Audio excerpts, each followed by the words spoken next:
अस्सलाम वालेकुम। बच्चों, तो आज की क्लास के अंदर हम अबू बकर सिद्दीक के दौर के फॉल्स प्रॉफिट्स के खिलाफ जो कैंपेन हुई, या जो अपोस्टेट ट्राइब्स थे उनके खिलाफ जो कैंपेन हुई, हम उसके बारे में आज जाके पढ़ने जा रहे हैं। ठीक है, तो ये इसका डिटेल्ड आंसर मेरे नोट्स के अंदर लिखा हुआ है, और साथ साथ मैं अपनी रेस्क्यू बुकलेट से इसके शॉर्ट पॉइंट्स आप लोगों को दिखा रहा हूँगा, और इस तरीके से हम लोग पूरा टॉपिक कंप्लीट कर रहे होंगे। बेटा, बात कर रहे हैं पहले तो अपोस्टेसी मूवमेंट की। अपोस्टेसी मूवमेंट के खिलाफ जो वॉर्स हुई बेटा, उनको हम रिदा वॉर्स भी कहते हैं। ठीक है, अपोस्टेट कहते हैं रिनाउंस करने को, जिन्होंने अपना फेथ रिनाउंस कर दिया था, उनके खिलाफ ये मूवमेंट हुई। तो पैराग्राफ नंबर 1 में हम लोग लिख देंगे कॉजेज ऑफ अपोस्टेसी। उन्होंने क्यों अपोस्टेट किया। दरअसल बेटा, बहुत सारे लोग थे, मैनी एक्सेप्टेड इस्लाम विदाउट ट्रू ईमान। वो इस्लाम के एसेंस को नहीं समझे, इस्लाम के असलियत असली हकीकत को नहीं समझे, और जस्ट उन्होंने इस्लाम कबूल कर लिया क्योंकि मुसलमानों की पोजीशन कॉन्क्वेस्ट ऑफ मक्का के बाद बहुत वाजी हो गई थी, बहुत उभर आए थे मुसलमान। तो इन्होंने फायदे, दुनियावी फायदों के लिए इस्लाम तो कबूल कर लिया, लेकिन इनको इस्लाम का असली मकसद समझ नहीं आया। सो बेटा, जब हुजूर सल्लल्लाहु अलैहि वसल्लम दुनिया से पर्दा फरमा गए, तो ये लोग बदल गए, और इन्होंने कहा हमारा एग्रीमेंट टू इस्लाम नबी सल्लल्लाहु अलैहि वसल्लम मोहम्मद सल्लल्लाहु अलैहि वसल्लम के साथ था, और अगर अबू बकर सिद्दीक उसको कंटिन्यू करना चाहते हैं तो हमें जक़ात से एग्जेम्पशन देने चाहिए पड़ेगी। We do not want to pay जक़ात टू द एम्पायर। बेटा, यहाँ पर भी जो सहाबी थे, उन्होंने एडवाइस किया हुजूर हजरत अबू बकर सिद्दीक को कि हमें अभी इनके खिलाफ रिएक्ट नहीं करना चाहिए, because there were many other expeditions and battles going on at the same time. और ये जो ट्राइब्स थे, ये भी कोई एक दो नहीं थे। अगर आप देखें बेटा, तो ये सारे जो पॉइंट्स मैंने मार्क किए हुए हैं, ये वो पॉइंट्स थे जिन्होंने अपोस्टेट कर दिया था हजरत अबू बकर सिद्दीक के खिलाफ। जुल्किसा, सना हो गया, नजरान हो गया, दौमतुल जंदाल हो गया, बहरीन, ओमान, बहुत सारे एरियाज थे बेटा। और मुसलमान चारों तरफ से दुश्मनों से घिरे हुए थे। अबू बकर सिद्दीक को लोगों ने समझाया कि अभी आप इस पे खामोशी इख्तियार कर लें, लेकिन अबू बकर सिद्दीक यहां पर भी सख्ती से काम लिया, और फरमाया with reference to zakat, if you withhold as much as a string to tie a camel as a successor of Muhammad, it would be my responsibility to fight for it. कहते हैं अगर जक़ात का मामला इतना नाजुक क्यों ना हो जाए, जैसे एक धागे से ऊंट की रखवाली करनी हो, मैं खलीफा तो रसूल अल्लाह हूं, मेरी रिस्पॉन्सिबिलिटी है कि मैं इसके लिए भी लड़ूं, ऐसी सेंसिटिव सिचुएशन में भी मैं लड़ूंगा। बेटा, what were the results of the fighting? Abu Bakr Siddiq divided the army into 11 corps and sent it to the main opposing tribes under selected leaders. The main areas of revolt were north में दौमतुल जंदल, east में Bahrain Oman, waste में जुल्किसा, south में सना या नाजरान। ऐसी 11 different जगहों में 11 different आर्मीज के groups भेजे, and in all the places Muslims were victorious. मुसलमान हर जगह जीत गए, और कुछ ने तो तौबा किया और इस्लाम को दोबारा से कबूल किया with acceptance of the payment of zakat. और जिन्होंने इस्लाम कबूल ना किया हो, उन्होंने भी तौबा किया, यानी कि माफी मांगी अबू बकर सिद्दीक से, और वो जिम्मी बन गए। जिम्मी जो होते हैं, वो नॉन मुस्लिम्स होते हैं जो मुसलमानों की प्रोटेक्शन के अंडर रह रहे होते हैं, और बदले में ये जिजिया पे करते हैं। तो जो देखो, जहाँ जक़ात से बच रहे थे वहां सालाना जिजिया आ गया इनके सर पे, यानी बचत इनकी नहीं हुई। ठीक है, जो पैसे देने थे वो तो अभी भी देने पड़ रहे हैं, पहले जक़ात की फॉर्म में देते, अब जिजिया की फॉर्म में दे रहे हैं। और बदले में मुसलमान इनको लाइफ, प्रॉपर्टी और प्लेसेस ऑफ वर्शिप की प्रोटेक्शन देते हैं। ये था बेटा अपोस्टेट ट्राइब्स के खिलाफ रिदा वॉर्स। अब हम पढ़ने जा रहे हैं campaigns against the false prophet. बेटा, campaigns against the false prophets का अलग से भी सवाल आ सकता है। Describe the campaign of Abu Bakr Siddiq against the false prophets. तो बेटा, चार फॉल्स प्रॉफिट्स थे जिन्होंने अबू बकर सिद्दीक या उनसे उनके दौर से पहले ही अनाउंस कर दिया कि हम नबी हैं, और इनके खिलाफ बेटा कैंपेन्स लड़ी गई। जो कि कौन कौन थे? एक था असवद अंसी, दूसरा था तुलेखा, तीसरी थी सज्जा, और चौथा था मुसलमा। तो बेटा मैंने इसके लिए एक शॉर्ट टेबल भी बनाया हुआ है और डिटेल्ड आंसर भी है हमारे पास। पहले डिटेल्ड आंसर को कवर करेंगे, उसके बाद रिवीजन करने के लिए हम इस शॉर्ट टेबल को इस्तेमाल करे होंगे। तो चलो चलते हैं और देखते हैं कि नोट्स के अंदर क्या आंसर लिखा हुआ है भाई इसके बारे में। ठीक है जी। बेटा सबसे पहले बात हो रही है असवद अंसी की। असवद अंसी का असली नाम था अबल इब्ने काब अल अंसी। क्या नाम था भाई? Abhala ibn Kaab al Ansi. He was the leader of Ansi tribe in Yemen. Yemen में अंसी ट्राइब का लीडर था। असवद का मतलब होता है ब्लैक, जैसे कि हम कहते हैं ना हिजरे असवद, द ब्लैक स्टोन। असल में इसका बहुत ही डार्क कॉम्प्लेक्शन था, which earn him the title of the black man, यानी कि अस्वद का टाइटल इसको मिल गया। और बेटा ना सिर्फ ये काला था, बल्कि बदसूरत और बदनक्श भी था, जिसकी वजह से ये अपना चेहरा छुपा के रखता था और पर्दा करता था और अपनी एक मिस्टीरियस सी अपीयरेंस शो करता था।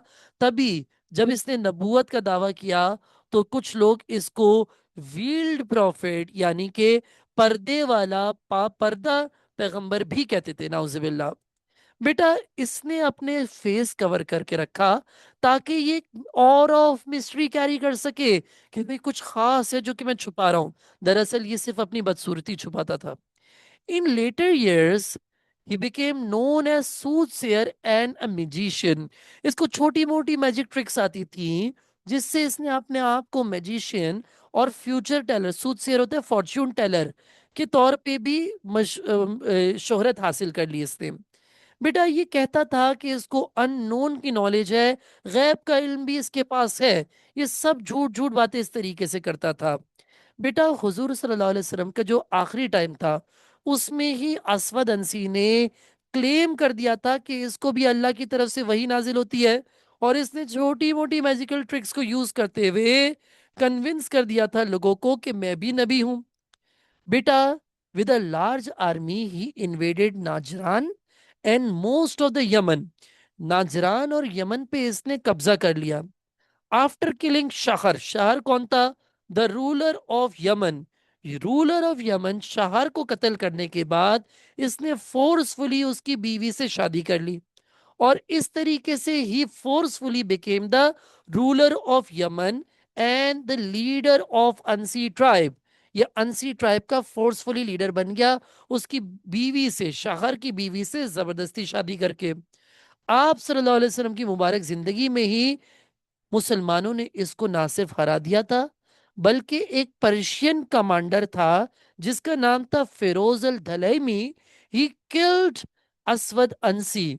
बेटा फिरोज अल धलैमी की आर्मी ने असवद अंसी को हुजूर की मुबारक जिंदगी में ही कत्ल कर दिया था। और आप सल्लल्लाहु अलैहि वसल्लम ने असवद अंसी की डेथ को 1.5 दिन पहले ही, अपनी डिमाइस से 1.5 दिन पहले पहले ही प्रेडिक्ट कर दिया था। बहरहाल होता यह है कि यहाँ पर थ्रेट खत्म नहीं हुआ, क्योंकि इसके जो लोग थे उनको सिर्फ गुमराह समझा गया। असल में ये वो लोग थे जिनको इस्लाम का क्लियर आइडिया नहीं था, और ये बातों में आ गए थे असवद अंसी के, तो इनको माफ कर दिया गया। लेकिन अबू बकर सिद्दीक के दौरे खिलाफत में इन लोगों ने अपना एक नया लीडर चुन लिया, जिसका नाम था कैस इब्ने अब्द यगुज। कैस इब्ने अब्द यगुज के कमांड के under they started to regroup, और इस वजह से अबू बकर सिद्दीक ने दोबारा से पर्शियन लीडर फिरोज को चुना, और इस बार ना सिर्फ इन लोगों को हराया, बल्कि कैस को भी कत्ल किया और इसके तमाम तर फॉलोअर्स को कत्ल कर दिया। तो भाई देखो जरा समरी पे चलते हैं, समरी में क्या लिखा हुआ है। असवद अंसी का टाइटल, ट्राइब क्या था? अंसी था। इसका टाइटल क्या था? वील्ड प्रॉफिट, ये इस नाम से मशहूर था। इसने किस दौर में क्लेम किया कि मैं नबी हूं और मुझ पे वही नाजिल होती है? During profits life time. इसके खिलाफ कमांडर किसको बना के भेजा था? फिरोज अल दलैमी को। बेटा असवद अंसी को मुसलमानों ने कत्ल कर दिया था, लेकिन इसके लोगों को उस टाइम पे माफ कर दिया था। तभी बेटा असवद अंसी को माफ कर असवद अंसी के लोगों को जब माफ कर दिया, तो वो बाद में अबू बकर सिद्दीक की खिलाफत में रीग्रुप होने लग गए। इन्होंने अपना कमांडर चुना कैस को। और बेटा इसी वजह से अबू बकर सिद्दीक ने दोबारा से फिरोज के कमांड के अंडर आर्मी भेजी, और ना सिर्फ कैस को कत्ल किया, बल्कि इसके तमाम तर फॉलोअर्स को भी कत्ल करके इसका चैप्टर क्या कर दिया, क्लोज कर दिया। असवद अंसी का दी एंड हो गया। I hope that's clear. यहां तक बात क्लियर है बेटा? बेटा अब हम लोग पढ़ेंगे सेकंड फॉल्स प्रॉफिट के बारे में, यानी तुलैहा इब्ने खवालिद इब्ने नौफिल अल असदी के बारे में पढ़ेंगे। ये पूरा नाम है। आप तुलैहा इब्ने खवालिद भी लिख दे, काफी है। सिर्फ तुलैहा भी लिख दे, काफी है बेटा। गलत लिखने से बेहतर है शॉर्ट कर दो चीज को। गलत पे मार्क्स नहीं मिलते, शॉर्ट पे मार्क्स मिल जाते हैं। बेटा ये बहुत ही वेल्दी लीडर था बनु असद का और बनु गताफन का। ये नॉर्दर्न अरेबिया के अंदर ट्राइब्स थे। ठीक है जी। बहुत ही रिनोन्ड वॉरियर था, जिसने इनिशियली तो इस्लाम को अपोज किया था, लेकिन बाद में यानी कि 630 सी में ही embraced Islam only to rebel and proclaim himself as a prophet in the future. बेटा he spent some time in the presence of holy prophet सल्लल्लाहु अलैहि वसल्लम in मस्जिद नबवी। हुजूर सल्लल्लाहु अलैहि वसल्लम की जिंदगी में इसने इस्लाम कबूल किया। एक साहबी के तौर पे इसने हुजूर के साथ वक्त भी गुजारा। लेकिन ना जाने क्या बदकिस्मती थी, that later on he rebelled and he claimed himself to be a prophet. He was accepted as a prophet by many tribes and he raised a strong force against Muslims. बेटा तुलैहा इब्ने खवालिद ने मुसलमानों के खिलाफ एक बड़ी आर्मी प्रिपेयर की, तो अबू बकर सिद्दीक ने Saifullah the undefeated Khalid bin Waleed के अंडर कमांड के अंडर फौज भेजी। और कहाँ पे बैटल हुई बेटा? एक प्लेस पे जिसका नाम है बुजाखा। और बुजाखा पे जो बैटल हुई, this is known as the battle of Buzakha. अगर मैं आपको दिखा सकूं बुजाखा कहाँ है, तो हेयर इज बुजाखा। ये जो थी बेटा सेंट्रल अरेबिया के अंदर प्लेस, इसका नाम था बुजाखा। अभी वो क्योंकि ब्लर हो रहा है थोड़ा सा, मैंने इसको स्ट्रेच कर दिया है, लेकिन मैंने मार्क कर दिया तो आप लोग को आइडिया हो गया होगा कि बुजाखा किधर है। थोड़ा सेंट्रल अरब के अंदर प्लेस थी जिसका नाम था बुजाखा। और यहाँ पे वो बैटल हुई, बैटल ऑफ बुजाखा। बेटा तुलैहा साहब भाग गए यहाँ से। बैटल में हार का सामना हो रहा था, तो तुलैहा यहाँ से भाग गए। And after Muslims conquest of the country, यहाँ से सीरिया भाग गए। और मुसलमानों ने जब सीरिया को कैप्चर किया, he converted to Islam again and he repented and he participated in the battle of Jalula and Qadisiya and Nihawand during the caliphate of Hazrat Umar alongside of Muslims. मुसलमानों की तरफ से इसने कई battle से participate किया। यानी कि ये खुशकिस्मत साबित हुआ। He repented, he regretted his decision, he repented and he came in the army of Muslims. This is the story of तुलैहा इब्ने खवालिद। बेटा अब बात करते हैं सज्जा की। किसकी बात कर रहे हैं बेटा? सज्जा की बात कर रहे हैं, जो एक क्रिश्चियन अरब थी। और इसका ट्राइब था तगलीब ट्राइब। क्या था? तगलीब ट्राइब। बेटा असल में इसकी भी जो फैमिली थी ना, उसमें लीडरशिप थी। वो क्वींस वगैरह की फैमिली से ताल्लुक रखती थी। लेकिन आपको मालूम है कि बेटा, आपको मालूम है कि लीडरशिप जो है वो चली भी जाती है, आती है तो चली भी जाती है। तभी इसने क्या किया, अपनी उस पोजीशन को रिस्टोर करने के लिए पहले तो क्लेम किया कि ये सूदसेयर है, ये फॉर्च्यून टेलर है।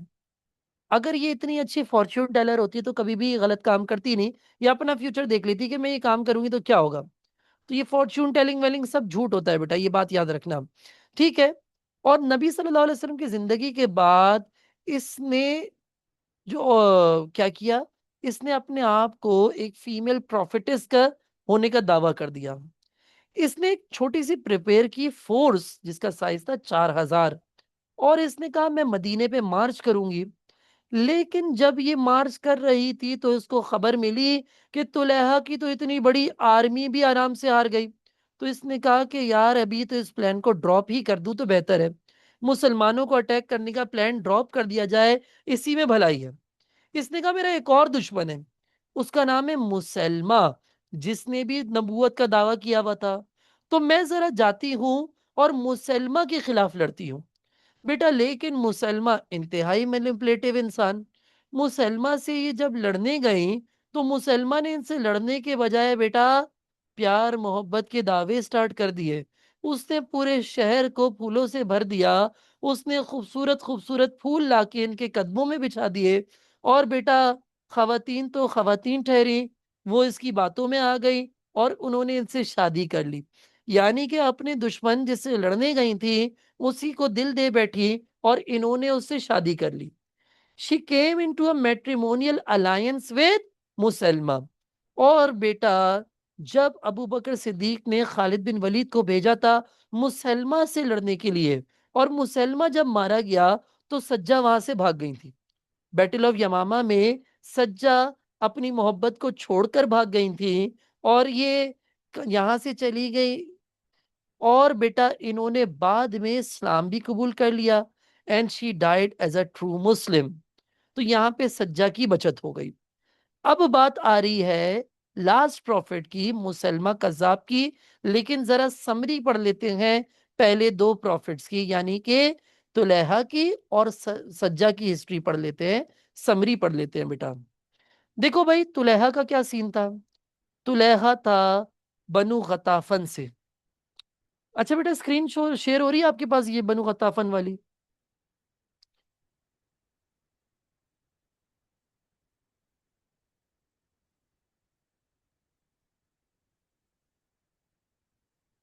देखो तुलैहा था बनु असद या बनु गताफन का लीडर। अबू बकर सिद्दीक के कैलिफेट में इस्लाम नबूवत का दावा किया। खालिद बिन वलीद को इसके खिलाफ भेजा गया। बैटल ऑफ बुजाखा हुई, ये वहां से भाग गया।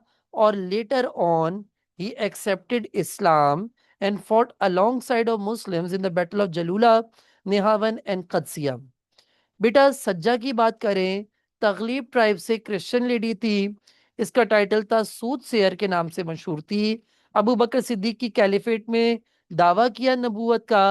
खालिद बिन वलीद को भेजा गया था इनके खिलाफ जब बैटल ऑफ यमामा हुई, क्योंकि ये मुसलमा की बीवी बन गई थी। तो जो मुसलमा के खिलाफ बैटल वो सज्जा के खिलाफ काउंट होगी। खालिद बिन वलीद ने इनकी फोर्सेस को क्रश डाउन कर दिया। ये यहाँ से भाग गई और बाद में इन्होंने इस्लाम कबूल कर लिया। She died as a true Muslim. ठीक है जी। अब मैं जरा सबसे डेंजरस वाले मुसलमा कज्जाब की बात पे आ जाऊं। देखो बेटा मुसलमा के बारे में एक अलग से सवाल भी आ चुका है। कैसे? सवाल आया बैटल ऑफ यमामा बता दें और कंपाइलेशन ऑफ कुरान इसके रिजल्ट में जो हुई उसको बता दें। ठीक है। और बेटा इस तरीके से भी सवाल आ सकता है कि मुसलमा कज़ाब के बारे में बता दें और जो बैटल ऑफ यमामा हुई उसके बारे में बता दें। तो मुसलमा की जो डिटेल्स है वो थोड़ी सी ज्यादा आपको याद करनी पड़ेंगी, क्योंकि मुसलमा के बारे में डिटेल में सवाल आ चुके हैं। ठीक है जी। तो जरा बात करते हैं मुसलमा कज़ाब कौन था। बेटा मुसलमा जो था वो बिलोंग करता था बनु हनीफा। और बेटा ये बहुत ही वेल्दी और इन्फ्लुएंशियल बंदा था। और ये अपनी दौलत को इस्तेमाल करके लोगों को मिसगाइड करता था। बेटा जब इसने हुजूर सल्लल्लाहु अलैहि वसल्लम को विजिट किया और मदीना आया और हुजूर की मौजूदगी में इसने उनकी कंपनी में टाइम स्पेंड किया, बड़ा ही इंस्पायर हो गया। कहता है मेरे पास तो इतनी दौलत है, रिसोर्सेज है, सब कुछ है, लेकिन वो मर्तबा, वो इज्जत नहीं है जो कि नबी सल्लल्लाहु अलैहि वसल्लम की गुर्बत की हालत, मुफलिसी के आलम में भी उनकी इतनी इज्जत है। यानी कि एक शख्स है जिसके पास ना दौलत है, ना एक शख्स उसके पास ना ही बेटे, ना ही उसके पास किसी और किस्म की कोई दौलत है, लेकिन लोग ऐसे हैं कि नबी को कदम जमीन पे ना रखना दे। साहबी ऐसे हैं कि नबी के लिए एक इशारे पे जान दे दे, आंख के एक इशारे पे जान दे दे, कहने की जरूरत ना पड़े। ये बड़ा इंस्पायर हुआ और तभी इसने कहा यही सही तरीका है कि मैं भी डिक्लेयर कर देता हूं प्रॉफिटहुड। इसने कहा ओहो मुझ पे भी नबी वही नाजिल हो गई है। हुजूर से मिलके क्या मौजजा हुआ कि भाई मुझ पे भी वही नाजिल हो गई, मैं भी नबी हो गया हूं। नाउजुबिल्लाह। और बेटा इसने कहा कि यार क्या करूं ऐसा कि लोग नबी सल्लल्लाहु अलैहि वसल्लम के बजाय मुझे फॉलो करने लग जाएं। तो इसने कहा आसानी कर दो, क्या कर दो, आसानी कर दो। He reduce the number of prayers. इसने कहा अल्लाह ने मुझे कहा है कि इशा की और फजर की नमाज छोड़ सकते हैं। आपको मालूम है कि हदीस क्या है, कि एक मुनाफिक पे इशा और फजर भारी होती है। यानी कि बेटा इशा और फजर की नमाज पढ़ना हम सबको थोड़ा सा मुश्किल लगता है। देखो जोहर असर मगरिब जो आती है ना, वो दिन दिन के टाइम पे आती है, आराम से पढ़ ली जाती है। लेकिन इशा और फजर ऐसी नमाजें हैं जो कि पढ़ना थोड़ा सा मुश्किल होता है। इसने कहा भाई इससे आजादी। दूसरी बात, इसने कहा कि भाई रोजा भी रखने की जरूरत नहीं है मेरे इस्लाम में। इसने कहा जक़ात भी देने की जरूरत नहीं है मेरे इस्लाम में। इसने कहा ओहो शराब भी अल्लाह ने हलाल कर दी है, और जिना करना भी परमिसिबल हो गया है। यानी कि इस्लाम के बुनियादी प्रिंसिपल्स को ही तोड़ मरोड़ दो, ताकि लोगों के लिए मजहब हो जाए आसान, और लोग फिर ओरिजिनल इस्लाम पे चलने के बजाय मेरे वाले इस्लाम पे चलते रहे। और बेटा इसकी ऑडेसिटी तो देखो, इसकी जुर्रत तो देखो बेटा, कि इसने क्लेम किया हुजूर सल्लल्लाहु अलैहि वसल्लम से कि मैं भी नबी हूं। इसने लेटर लिखा हुजूर सल्लल्लाहु अलैहि वसल्लम को कि मैं भी नबी हूं और आप भी नबी हैं। तो हम अरब को आधा आधा डिवाइड कर लेते हैं, आधा आप रख लें, आधे का लीडर मैं हो जाऊंगा। तो आप सल्लल्लाहु अलैहि वसल्लम ने इसको कहा कि ये एक झूठा इंसान है, कज़्ज़ाब है। और आप सल्लल्लाहु अलैहि वसल्लम ने इसको जवाब दिया कि सारी जमीनें अल्लाह ही की है, और जिसको चाहे अल्लाह उस पे लीडरशिप अता फरमाए।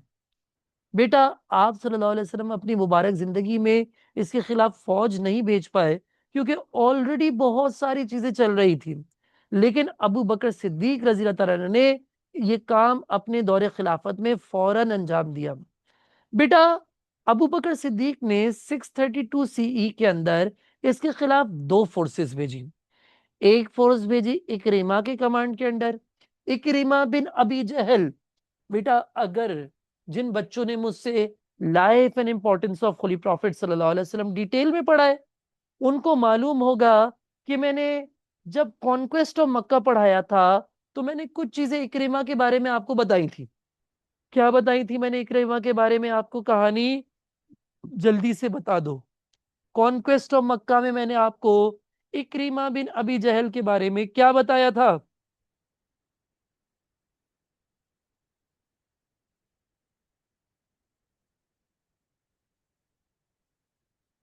बेटा जी हाँ, ये वो शख्स था जिसको इनिशियली उस लिस्ट में डाला था जिनको माफ नहीं किया जाएगा किसी सूरत में भी।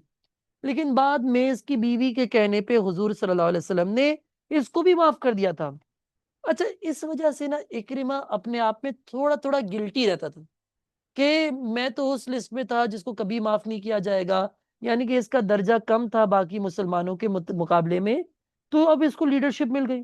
भाई इकरिमा बिन अबी जहल को अब लीडरशिप मिल गई, और बेटा इसको कमांडर बनाया गया। साथ में दूसरा कमांडर शोराबिल बिन हसना को बनाया गया। अबू बकर सिद्दीक ने कहा कि जब तक दोनों कमांडर साथ में ज्वाइन ना कर ले, तब तक अटैक नहीं करेगा। पहले इकरिमा को रवाना किया, फिर शोराबिल को रवाना किया, और कहा कि भाई आप लोगों ने साथ मिलकर अटैक करना है on Musailama, who commanded a strong force of 40,000 बेडुइन्स।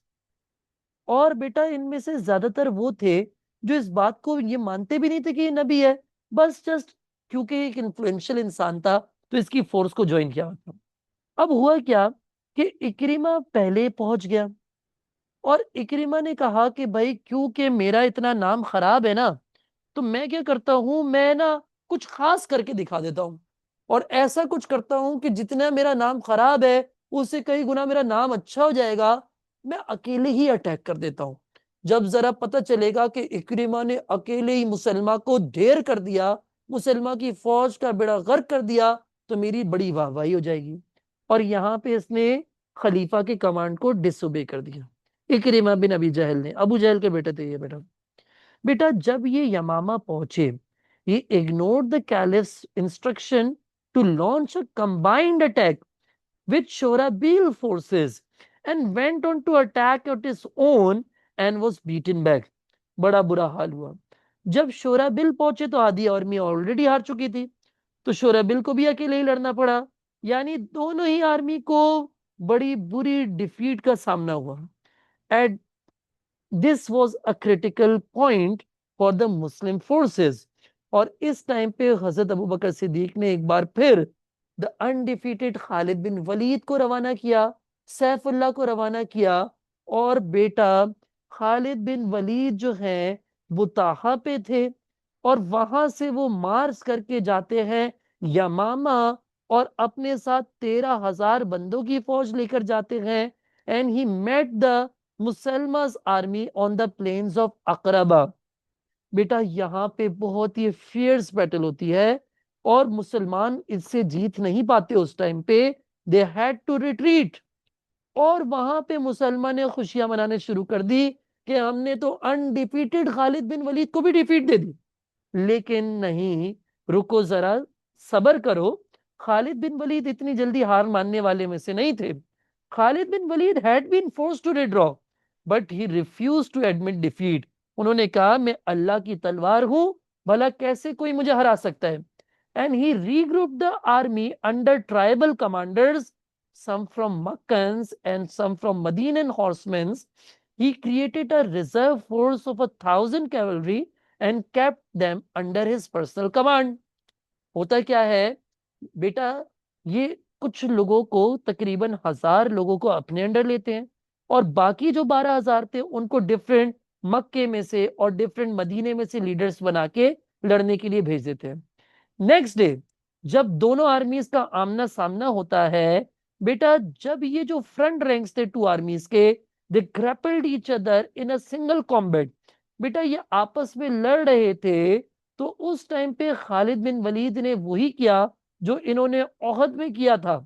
बेटा दोनों फोर्सेस आमने सामने से लड़ रही थी, और खालिद बिन वलीद ने जो रिजर्व कैवलरी थी, जो 1,000 लोग अपने साथ रखे हुए थे, उन्होंने क्या किया, उन्होंने कहा हमें बैक साइड से जाके मुसलमा को अटैक करना है। ठीक है जी। बेटा खालिद बिन वलीद की बोल्डनेस देखो कि उन्होंने जाके बैक साइड से मुसलमा को सरप्राइजिंग अटैक किया। मुसलमा के गार्ड्स ने बड़ा ब्रेवली लड़ने की कोशिश की, but they could not withhold the army. और यहां से Musailama lost his nerve and he tried to retreat into a neighbouring fortified garden.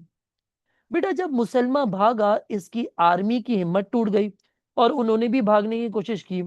और इवेंचुअली बेटा इस बैटल, जिसको बैटल ऑफ यमामा या battle of garden of death भी कहते हैं, उसमें वाशी इब्ने हर्ब, जिसने हजरत हमजा को शहीद किया था ओहद में, उसी नेजे से इसने मुसलमा को भी कत्ल कर दिया। और इसके कत्ल के बाद बनु हनीफा ने सरेंडर कर दिया। They accepted the offered terms. They readmitted to the folds of Islam. बेटा लेकिन बेशक मुसलमान इस बैटल में जीत गए, लेकिन इसमें 360 हाफिज शहीद हुए। And this is why it became one of the causes of the compilation of Quran. I hope that's clear.